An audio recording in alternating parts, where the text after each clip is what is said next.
Rob, frostbite and hypothermia can set in quickly when it reaches certain temperatures. Can you tell me a little bit about a situation or what temperatures that would actually mean for it, you set in? And we've had the cold temperatures, so you have to be aware that hypothermia sets in when the core temperature of the body hits 95 degrees or falls below that. Typical with being immersed in water, but exposure to these cold temperatures certainly can do the job. Let me show you right now on the graphic. We've got current wind chills as cold as 35 below at Cut Bank, 29 below at Great Falls and Helena, and so you can see this weather is just absolutely cold. When it comes to frostbite, different than hypothermia, with a 20 to 30 below wind chill, within 30 minutes exposed skin can suffer frostbite. If you got a wind chill as cold as 35 below, and we'll have that in the area and across the state, even 10 minutes of exposure can cause frostbite. And of course, when we're at 45 below and colder, within 5 minutes, frostbite can affect you. So it's important to keep skin covered up and limit your exposure outside for sure. Yeah, see, these are things we don't know about, and these temperatures can mean more visits to the emergency room, but a lot of people still have to work outside in the cold. Or our MTN Carson Vic-Roy has some tips to keep you safe. Winter in Montana seems to rhyme with layers. Cotton doesn't breathe well. If it gets wet, it doesn't dry well. So, having your good merino wool base layers, wearing a couple different types of insulation, waterproof shell on the outside, something that's going to keep heat in, but allow you to still breathe. And those multiple layers help as well if you do get wet, being able to strip those wet layers off and still being warm. Proper diet is needed for preparation, which includes high-fat, high-carb foods and, of course, water. You want to make sure you're staying really hydrated in these cold temperatures, because often, if you do start to perspire a lot, you are going to get colder, and you want to make sure that your body's well hydrated so it can adapt to the metabolic changes that are going on in your body. Obviously, most workers would prefer to work in warmer weather. However, it's sometimes required to go out in sub-zero temperatures for some professions here in Montana, including the search and rescue team here at the Gallatin County Sheriff's Office. And if you were to open up the back of my car or the back of any of the sheriff's deputies you see, they're packed with stuff to go from hot to frigid, because we have a really large county and the nature of our work puts us in positions that we don't get to predict. This is something that they take very seriously. Nature really doesn't care that you're incredibly fit or you're a good person. If you don't have the right gear, you're going to pay for it. In Bozeman, meteorologist Carson Vic-Roy, MTN News. And Carson says if you're not prepared, frostbite can set in as fast as only 20 minutes when temperatures are below zero. Well, speaking of the cold weather, dozens of people braved ice cold water in Helena today to raise money for a good cause. MTN's Jonathan Ambarian reports this year's Sweetheart Passion Plunge had to overcome added challenges from this winter weather. For 19 years, people from around Helena have been jumping into freezing water in the middle of winter. It's all part of the annual Sweetheart Passion Plunge, organized by local law enforcement to raise money for Special Olympics Montana. The Passion Plunge is usually held at Spring Meadow Lake State Park, but organizers decided it wasn't safe to do it outside in these bitterly cold temperatures. Robert Allen Nissan stepped up and let us use their bays to make this happen today. Organizers say this is the first time they've had to relocate because of weather. Despite the last-minute change, they still had about 70 people ready to take the plunge. They jumped into a tank full of ice water. Many were in costume. No plungers raised more money than Team Emily. They've been taking part for years to support kids like 7-year-old Emily. Special Olympics gives the opportunity to kids that normally aren't able to be involved in other sporting events to have an opportunity to do so. This year, the Passion Plunge is expected to raise at least $30,000 for Special Olympics.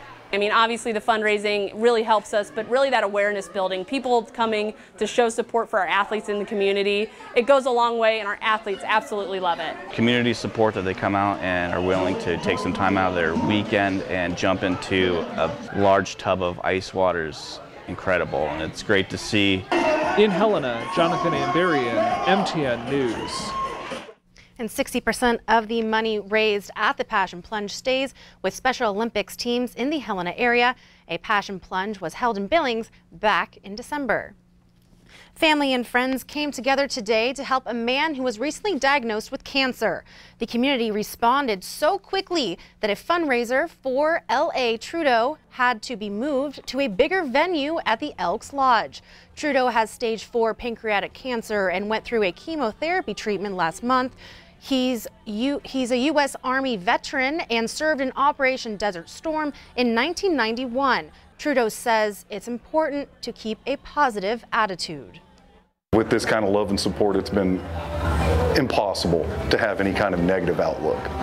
You know, I don't feel like I've been given a death sentence. I don't feel like that you know, it's an uphill battle. I feel like that with all the strength and love that I have behind me, that it's going to be easy to conquer it. Trying to stay strong for each other and definitely keep him in high spirits. Hopefully that helps a little bit. I mean, it shows, I mean, it's like how positive he's being. It's like we can't help but to just be the same way because positive with him. So strong about it.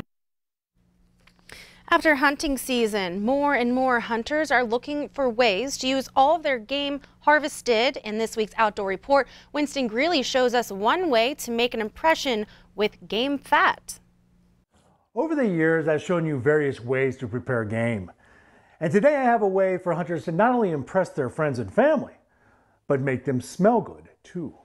It doesn't have an odor. I mean, really, no. So you're not going to smell like a deer, so don't worry. So. At a recent Becoming an Outdoors Woman workshop, wildlife biologist Vanna Bacadori showed how to make soap out of venison fat. And while Bacadori recommends following a recipe, in general, making soap is simple. So your basic formula for soap is always lye, water, and a fat. And that fat can change, but the lye is part of that chemical process. The first step is to render your game fat over low to medium heat in a little bit of water. Then strain into a container and let cool. This is tallow. The next step is saponification.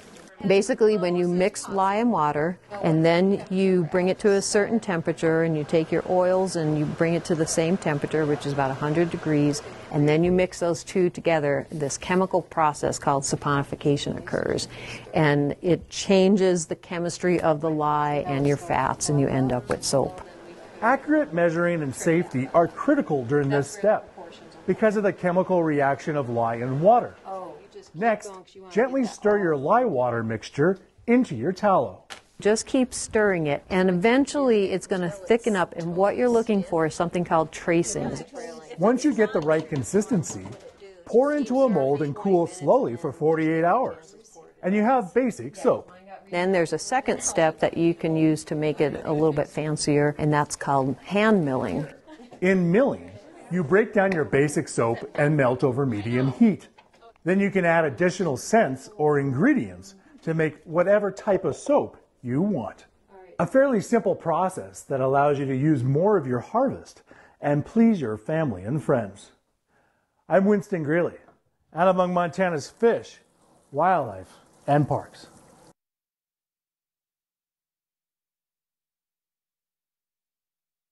We take a look at the trillions of dollars in student loan debt across America and how you can be smart if you have to take out a loan. And later in sports, we go back to Metro Park for the championship rounds of the state wrestling tournaments. Early highlights coming up. But first, let's check in with Rob in the Weather Center. Well, we've got another cold night tonight. Wind chill advisory is in place. We're going to give you the complete rest of the weekend and work week forecast. Up next. You're watching MTN News with Zoe Zandora, Storm Tracker Weather with Rob Griggs, and Sports with Casey Conlon. This is the 5:30 news on Q2, Montana's news leader.